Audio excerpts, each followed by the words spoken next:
I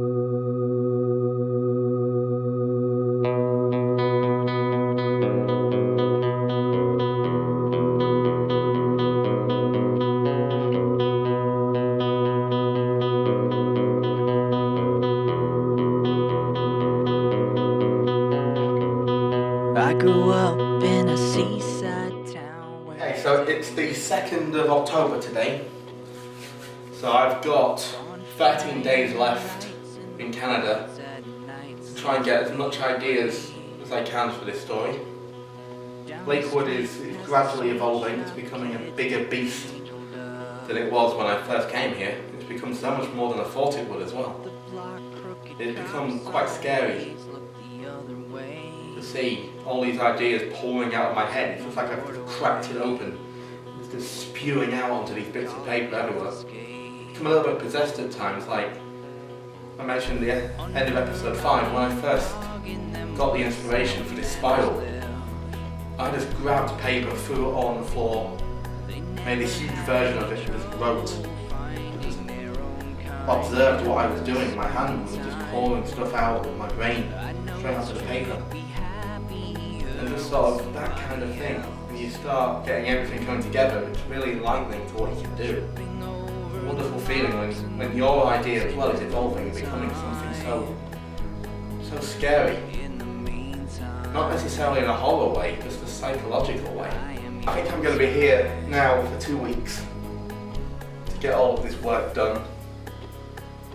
I went crazy after 1 week here, so 2 weeks. I don't know what you're gonna see. I might absolutely be the horror figure in this world. I'll be running around with a knife or a chainsaw, chopping down anybody that I see. Who knows? Who knows? I'll try and film it. So yeah, this film, if it gets made, it's called Lakewood, and it's going to be released on the 31st of October 2014. The first thing that you've really got to do when you start writing is, before you actually start putting pen on paper or even open a Word document, is that you need to have devised a fairly reasonable logline. Now, what is your film about? You need to know what it's about before you start writing it. And I actually think that the logline that I've already written for this film doesn't do it justice anymore, but it's still a place that you've got to start, and it can evolve as much as you want during it. Under this happy smile on my face, there's an angry boy. All he wants is to win fist fights that he lost in high school. I know that angry boys do not grown-up lovers make. I promise he will be quiet long enough for you to fall for.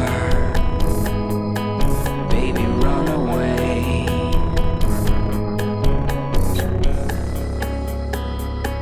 Just trying to talk to him straight again.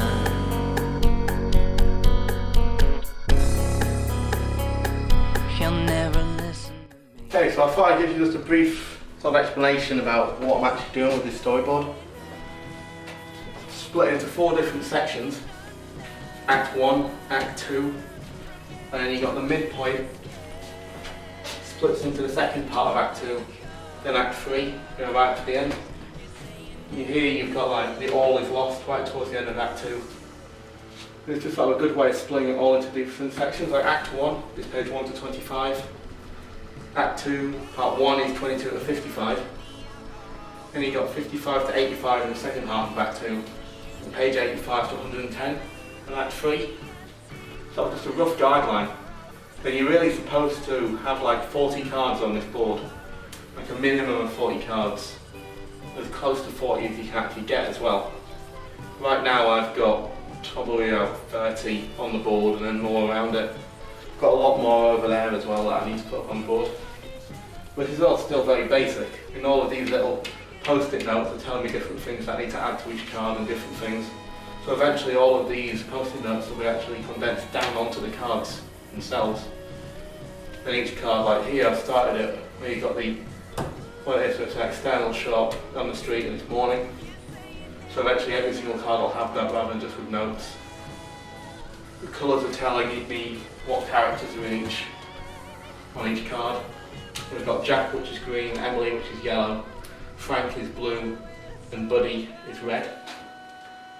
Character names aren't yet set though, but I do quite like Buddy Chase Jr. He's fun. Great place to start, what I did was I put the introduction card here. Great place to start, obviously just at the beginning. And then down this side, originally I put a break into Act 2. I had this card here, midpoint. That one, break into 3. I also had a card here, it still says here, but I even had here, all is lost. And then on the end, obviously end, but I had the final image. It's the first version of the final image. It's changed actually quite a lot. Yeah, it's changed. That's not even right anymore. I need to do a new final image. Final image is kind of here now. Kind of. It's still not set in stone. Act 3 I'm still not happy with. I'm very not happy with Act 3. With all this crazy stuff that's happening Act 2, Act 1 and 2. Act 3 is just awful. And I feel really enthusiastic about the first half. First half of it, right up until that break into Act 3. And I think I've got the all is lost point, the absolute ultimate low. I think I've got that. Bit cliche though. And the main character holds a gun to himself, wants to end it all. But I might think of something a little bit better than that. And these blue post-it notes represent the emotional change. Now it's kind of said that you have to treat each individual scene as like its own story. So you have, here we've got, in the opening, the mood goes from positive to negative. In other words, it just goes down, here, something has to be done, goes up. Then here, even better, still goes up. Again. That's actually wrong, but it's supposed to still go up here. Up, here, down, plummets. Straight in, the break into Act 2 is the plummet straight down. And then, you get here, up a little bit, up, down, up, down. So the midpoint, midpoint's kind of false hope. A lot of false hope at the midpoint. Things are good. The main character's life is good again. Then, right around here, straight, the first part, just after the midpoint, is a straight plummet back down again, down, all the way down to the all is lost, ultimate low. Break into Act 3, you have a brief up, here then the emotion's a bit more positive, and it's just down all the way. The final scene, however, that I've currently written, is actually positive. It's a bit of a sick positive though, which does show the change in Jack from up here and here. Which I'm liking this version right now. Okay, so what I'm now going to show you is how the timeline for Lakewood actually works. Now it's not a straight line by any means. The best way to describe it is actually more of a spiral. So I'll just roughly show you here. So you start off with this point in the middle, which is the start, then naturally you progress forward. So we're going to have 4 points of forward progression here. But then, because a lot of this story is set in the mind, there is actually 4 points behind in the past too. And what the craziest part about it is it's also so simple. To get from point 1 to 2, I'm taking you back to here before then taking you there. So it's spiraling. So you get scene 1, scene 2, scene 3, 4, 5, 6, 7, 8. There might be more than 8 scenes, I'm not too sure yet, I haven't got that far in the plan. So 3, then actually goes to 4, 4 onwards to 5, 5 back to 6, 6 to 7, and 7 to 8. I haven't figured out what 8 goes yet, and I'm not going to tell you what 8 goes either. Jack's character progresses in this narrative, he is also digressing backwards to the ultimate truth of what this story is about.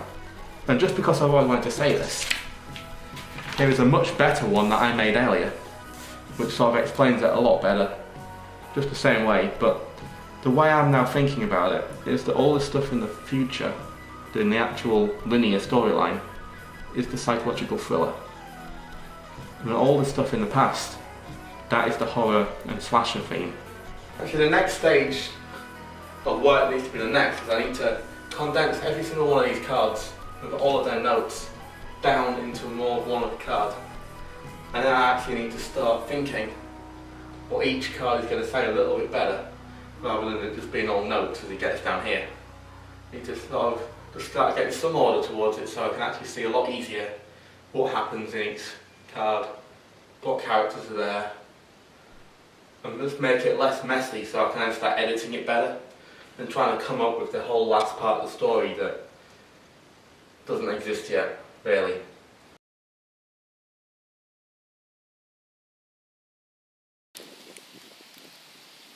Where's the wind? There's always wind.